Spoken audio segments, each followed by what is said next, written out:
Hey everybody, it's Amy Graham, the Badass Valkyrie, and this is the Finding 52 focus for week 38, I think. It's the week of September 20th. Today is the 21st. Yesterday I was trying to get back to everything and also deal with a little Sif who got spayed yesterday.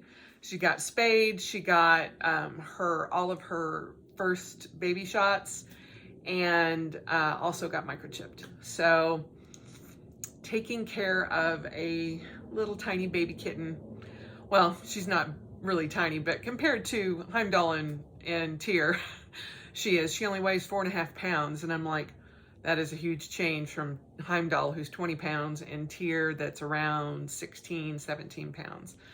So she is tiny still, even at 6 months. So yeah, she's gonna be the little tiny princess of the Graham household for sure. So that's why this is coming out a little bit late. But the focus for this week is routine. And I have never appreciated having a routine more than when it gets completely disrupted, like it has been for this entire month. For those of you who are just, following along, August 30th, I had my ablation done. And then on the 31st, my mom's husband passed away, and then subsequently we have had to deal with my mom, who has evidently been going down the spiral of dementia. And so she will be 80 in January, and she is much more along that path than we thought, because her husband had been taking care of her and kind of shielding us from how far along she actually was. But we have her in assisted living now.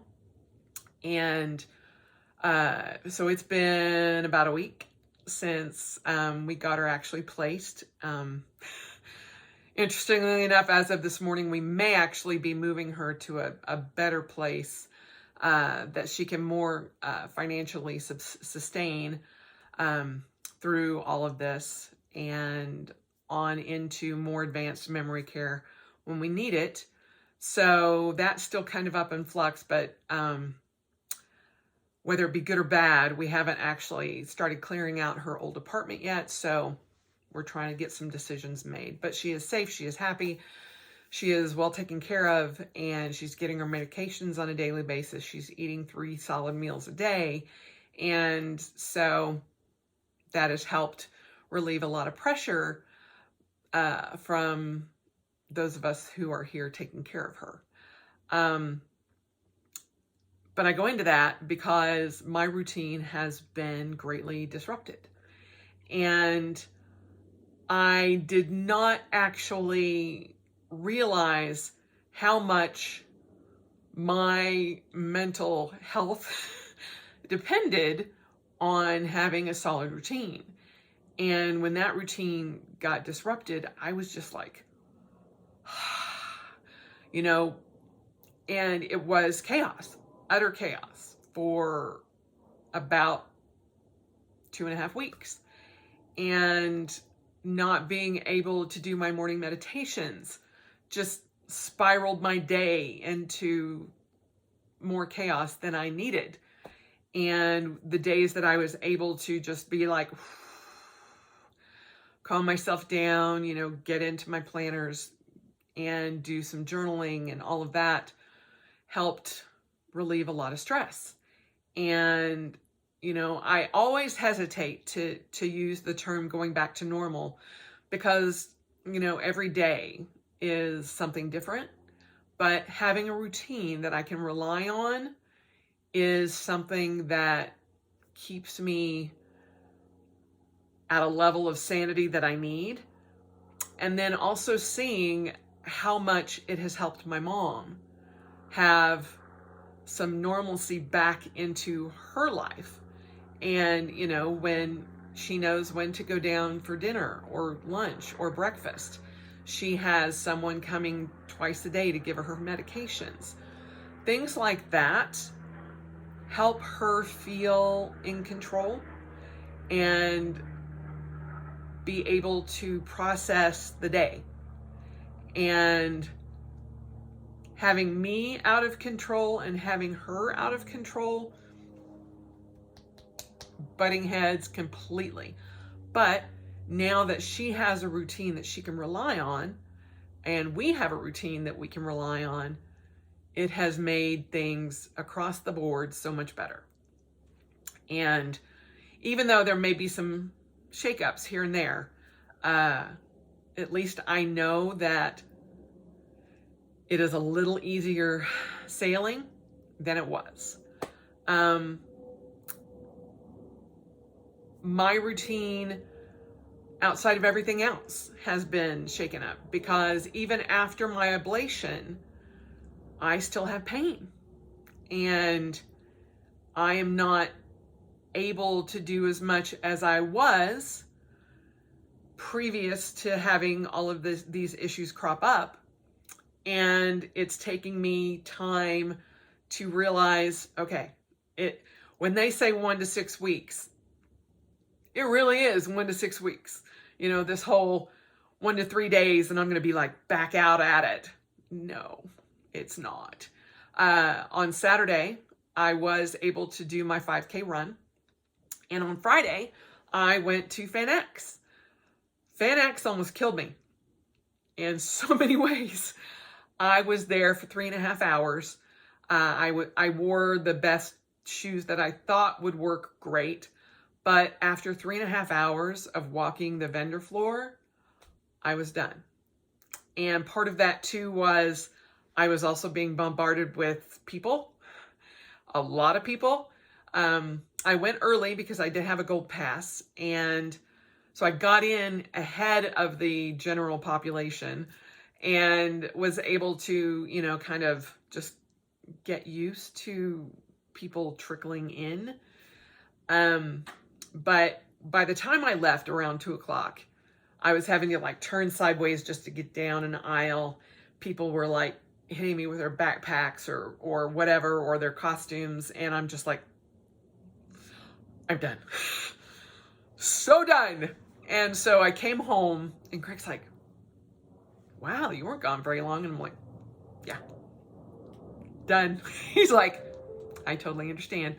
I got some stickers. If you follow my Instagram, you saw, the stickers and the little tiny angel blade from Supernatural, the shirt that I got. There was not a ton of stuff that I was anxious for, but the more unique it is, the better I like it. And so I did get some business cards and things to look up other stuff that I can order online. But yeah, I did get to see Misha Collins, who is Castiel from Supernatural. And I saw Emily Swallows, who is Amara from Supernatural, but more importantly, the armorer from Mandalorian. And then Tim Amundsen, I can never pronounce his last name, who played Cain out of Supernatural. Now, when I say I saw them across the floor. They were all in their booths, but to get up to speak to them or talk to them, you had to actually purchase an autograph or a photo, and they were all still masked, which the one thing about the convention that I was super pleased about was at least 95 to 98% of everyone, they were masked and they were checking temperatures. They were all of that. So I felt safe as far as COVID went. But in order to get a photo, you had to, the star would be behind a piece of plexiglass, and then you were on the other side of the plexiglass. I don't want that kind of experience, and I don't want to pay $120 for a photo in that experience. And who knows, it may, continue that way forever. I don't know. But at this point I was like, I'm not ready for that yet. And when I have Misha do an autograph, I would actually like to have his book of poetry. And I didn't have a chance to purchase that prior, and I'd hoped that he would have them there, but he didn't. So, such is life. I do think that eventually, probably sometime in 2022, when things get back to normal, I may continue the path to go to a supernatural convention. But I was going to do the Denver convention, but after the experience of this convention, I was like, I'm not quite ready for that.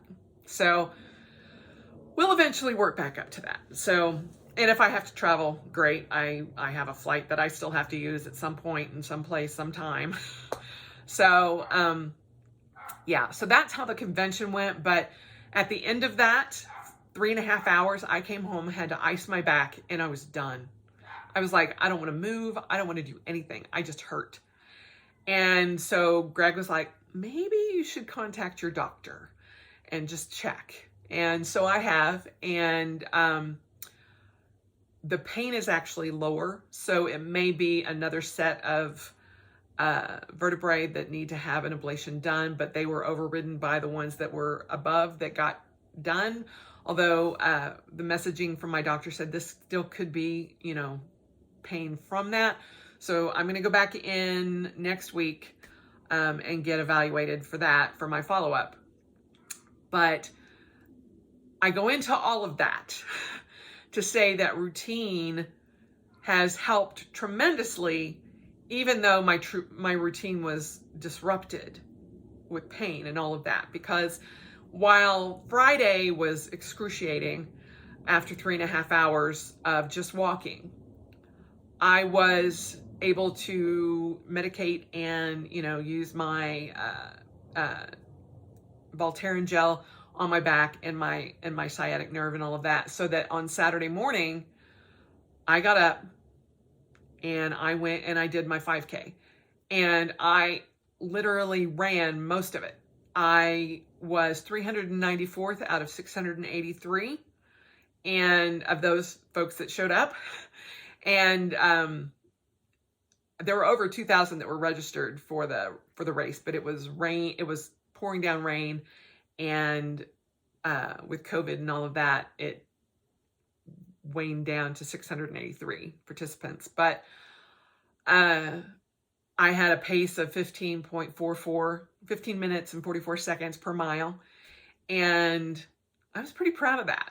After everything that I have gone through and my not being able to run and not being able to walk and being in so much pain to do that, I got out, I felt okay, and I was able to pull out a 15:44 pace from that. And most of that was a slow jog. And when I came home, Greg was like,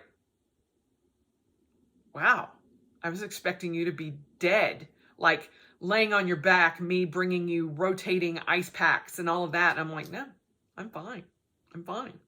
I took a hot shower, and, I did have my ibuprofen and Tylenol, but I felt good. And I think everything that I have done this year as my running routine and my exercise routine got me through that. And had I not had a baseline from my routine, I would not have been able to pull that off. And I don't know, the difference between walking on the hard cement floor and running on, I was running in cement, but I was also running on road. And so that has some cushion to it. So I don't know. I don't know if, I was just in a different mindset. And I was also carrying a backpack during the convention off of one shoulder. And that may have put me out of whack a little bit, but it wasn't extremely heavy. It was no heavier than my purse. So I don't know the differences. I just know that having that baseline from my normal exercise routine got me through that day, and got me through my race, and will get me through my 10K that will happen sometime between now and October 19th. So I do think that if I do anything like that again, I will wear my running shoes because those seem to work better than my Atias, but they're both running shoes, but the ones that I'm used to seem to, do better. And as far as my health goes, figuring out what's next is gonna, be the next step. I don't know what my doc is going to say next Tuesday. If we have to go through a whole,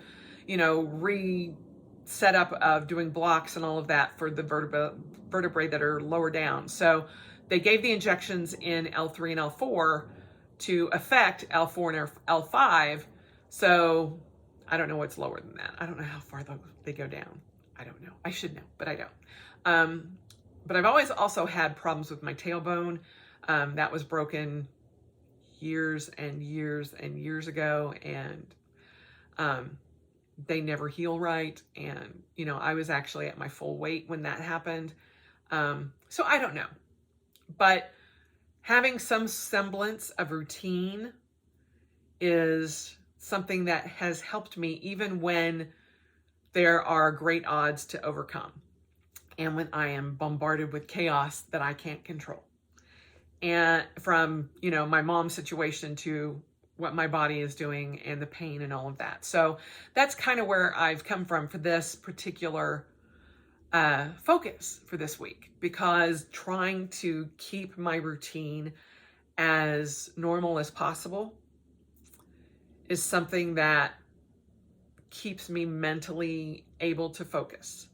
And the 2.5 weeks that I didn't know if I was coming or going, if I was going to be able to work any time that day, if I had to be off, or, and dealing with my mom and not being able to judge her reactions to everything. That's the other thing. When you grow up in an abusive household, you learn to judge, okay, what landmines am I going to have to worry about today? Or, okay, she's in a high mood. Okay, great. Or something's pissed her off, so we're just going to stay away. Or, we knew as an abused kid, how to traverse that. And that was also causing me a lot of stress because I had no idea. I didn't know, because her normal tells and reactions and things were not what I expected. And so that threw me. But in also a way that it's to a point now where I can't expect anything from the past. And so that's kind of opened up a level of compassion that I never thought that I would actually have. But now it's just kind of like, okay, because she seems so different now that I don't have the animosity that I typically do in the back of my head going, look, lady, that kind of thing. And now it's just kind of like, okay, let's just get you taken care of and we'll go from there. And it amazes my husband when I'm talking to her on the phone. He's like, how can you do that?